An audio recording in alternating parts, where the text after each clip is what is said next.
ಒಂದು ಸಲ ಪಾರ್ವತಿ ಪರಮೇಶ್ವರ ಇಬ್ಬರು ಕೈಲಾಸದಲ್ಲಿ ವಿಹಾರದಲ್ಲಿ ಕುಳಿತಿರ್ತಾರೆ. ಆಗ ಒಂದು ಪ್ರಶ್ನೆ ಉದ್ಭವಿಸುತ್ತೆ ಪಾರ್ವತಿಯಲ್ಲಿ. ಏನಂತ ಅಂದರೆ, ಸ್ವಾಮಿ, ಯಾವಾಗಲೂ ಧ್ಯಾನದಲ್ಲೇ ಇರುತ್ತೀರಲ್ಲ, ನನ್ನ ಬಗ್ಗೆ ಸ್ವಲ್ಪ ಸಮಯ ಕೊಡುವುದಿಲ್ಲ, ನನಗೆ ನೀವು ಮೀಸಲಾಗಿ ಇಡುವುದಿಲ್ಲ ಯಾಕೆ ಸ್ವಾಮಿ ಅಂತ ಕೇಳ್ತಾರೆ ಪಾರ್ವತಿ. ಆಗ ಶಿವ ಹೇಳ್ತಾರೆ, ನಿನ್ನ ಬಗ್ಗೆ ನಾನು ಯೋಚನೆ ಮಾಡುತ್ತಿದ್ದರೆ 64 ಜೀವರಾಶಿಗಳಿಗೆ ಊಟ ಒದಗಿಸೋರು ಯಾರು, ಊಟ ತಿಂಡಿಗಳನ್ನು ಕೊಡುವವರು ಯಾರು, ಅವರ ಕೆಲಸಗಳನ್ನು ಸರಿಯಾದ ರೀತಿಯಲ್ಲಿ ಮಾಡುತ್ತಿದ್ದಾರೋ ಇಲ್ಲವೋ ಎಂದು ಗಮನಿಸುವವರು ಯಾರು ಪಾರ್ವತಿ ಅಂತ ಕೇಳ್ತಾರೆ. ಆಗ ಪಾರ್ವತಿ ಒಂದು ಕ್ಷಣ ಹಾಗೆ ಮೌನವಾಗಿ, ಹೌದು, ಖಂಡಿತ ಇದು ಸತ್ಯ, ಹೇಗೆ ಸ್ವಾಮಿ ಇದು ಅಂತ ಕೇಳಿದಾಗ, ಹೌದು, ನಿನ್ನ ಅರ್ಧ ಕೆಲಸಗಳನ್ನು ನಾನು ನಿಭಾಯಿಸಿದ್ದೇನೆ ಪಾರ್ವತಿ ಅಂತ. ಆದರೆ ಹೇಗೆ ಅಂತ ಕೇಳ್ತಾರೆ.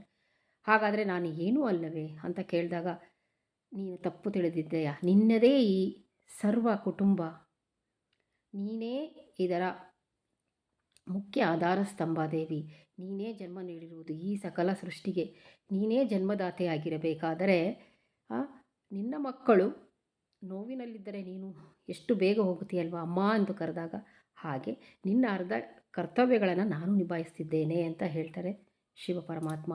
ಆಗ ನಿಜವಾಗಲೂ ಅವರ ಕಣ್ಣಲ್ಲಿ ನೀರು ಬರುತ್ತೆ. ಪಾರ್ವತಿ, ಹೌದು ಸ್ವಾಮಿ, ನೀವು ಮಾಡುತ್ತಿರುವುದು ನನ್ನ ಅರ್ಧ ಕಾರ್ಯವನ್ನು ನೀವು ಕೈಗೊಳ್ಳುತ್ತಿದ್ದೀರಾ ಅಂತ ಹೇಳಿ ಬಹಳ ಸಂತೋಷ ಪಟ್ಟು ಅವರಿಗೆ ಅಭಿನಂದಿಸಿ ಕಾಲನ್ನು ಮುಗಿತಾರೆ.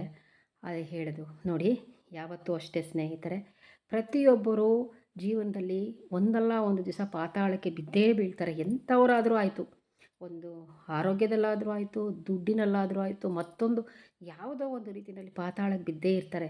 ಆದರೆ ಅಕ್ಕಪಕ್ಕದ ಜನ ಆಗಲಿ, ನೆಂಟರು ಇಷ್ಟರಾಗಲಿ ಯಾರು ಕೈ ಹಿಡಿದು ಮೇಲೆತ್ತಲ್ಲ. ಯಾಕೆ ಅಂದರೆ ಪರಮಾತ್ಮ ನೋಡ್ತಾ ಇರ್ತಾನೆಲ್ಲ, ಅವರು ಮಾತ್ರ ಖಂಡಿತ ಕೈ ಹಿಡಿದು ಎತ್ತಿರ್ತಾರೆ ಸ್ನೇಹಿತರೆ. ಇದು ನಿಮಗೆ ಅರಿವಾಗಿರಬೇಕು. ನಿಮ್ಮ ಒಂದು ಜೀವನದಲ್ಲಿ ಏನಾದರೂ ಆಗಿದ್ದಾಗ ನಿಮ್ಮನ್ನು ಕೈ ಹಿಡಿದು ಎತ್ತಿರೋರು ಪರಮಾತ್ಮ ಮಾತ್ರ ಆಗಿರ್ತಾರೆ, ಬೇರೆ ಯಾರೂ ಆಗಿರಲ್ಲ.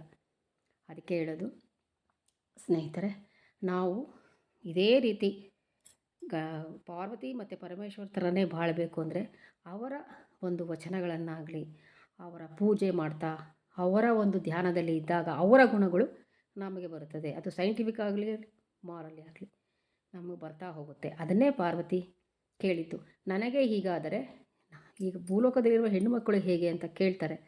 ಆಗ ಕೇಳಿದಾಗ ಶಿವ ಹೇಳ್ತಾನೆ, ನಮ್ಮ ಪೂಜೆ, ನಮ್ಮಿಬ್ಬರ ಪೂಜೆ, ನಮಗೆ ಹೊಂದುವಂಥ ವಚನಗಳು ಎಲ್ಲವನ್ನೂ ಅವರು ಪಠಿಸುತ್ತಿದ್ದರೆ, ಕೆಲಸಗಳನ್ನು ಮಾಡ್ತಿದ್ದಾರೆ, ನಮ್ಮಂತೆ ಅವರು ಕೆಲಸಗಳನ್ನು ಮಾಡ್ತಿದ್ದರೆ ಅವರೇ ಪಾರ್ವತಿ ಪರಮೇಶ್ವರರಾಗ್ತಾರೆ ಅಂತ ಹೇಳ್ತಾರೆ. ಅದನ್ನು ಕೇಳಿ ಅವರು ದಿಗ್ಭ್ರಾಂತರಾಗಿ, ಪಾರ್ವತಿ, ನೀವು ಬಹಳ ಬಹಳ ಬುದ್ಧಿವಂತರು ಸ್ವಾಮಿ, ನಿಮ್ಮ ಬುದ್ಧಿವಂತಿಕೆ ನಿಜವಾಗಲೂ ನನಗೆ ಗೊತ್ತಿರಲಿಲ್ಲ ಅಂತ ಹೇಳಿ ಪಾರ್ವತಿ ಅವರನ್ನು ಅಭಿನಂದಿಸ್ತಾರೆ. ಹೀಗೆ ಪಾರ್ವತಿ ಪರಮೇಶ್ವರ ಒಂದು ಕಥೆ ಇದೆ ಸ್ನೇಹಿತರೆ. ಹಾಗೆಯೇ ನಾವು ಯಾರನ್ನಾರು ನೋಡಿದ್ರೆ ಪಾರ್ವತಿ ಪರಮೇಶ್ವರ ಥರ ಇದ್ದಾರೆ ಅಂತಾರಲ್ಲ, ಅವ್ರ ಗುಣಗಳನ್ನು ಯಾರು ಹೊಂದುತ್ತಾರೆ ಅಂದರೆ ಅವ್ರನ್ನ ಪೂಜೆ ಮಾಡೋರು, ಅವ್ರನ್ನ ಗೌರವ ಕೊಡೋರು, ಅವ್ರ ಗುಣಗಳು ಸಾಮಾನ್ಯವಾಗಿ ಬಂದುಬಿಡುತ್ತೆ ಸಹಜವಾಗಿ. ಅದಕ್ಕೆ ಈ ಒಂದು ಸಣ್ಣ ಕತೆ ನಿಮ್ಗೆ ಇಷ್ಟ ಆಗಿದೆ ಅಂತ ನಾನು ತಿಳ್ಕೊತೀನಿ.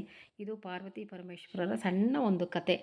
ಇದನ್ನು ಎಲ್ಲರೂ ಫಾಲೋ ಮಾಡಿದ್ರೆ ಖಂಡಿತ ಅವ್ರ ಜೀವನದಲ್ಲಿ ಒಳ್ಳೆಯದಾಗೇ ಆಗುತ್ತೆ ಸ್ನೇಹಿತರೆ.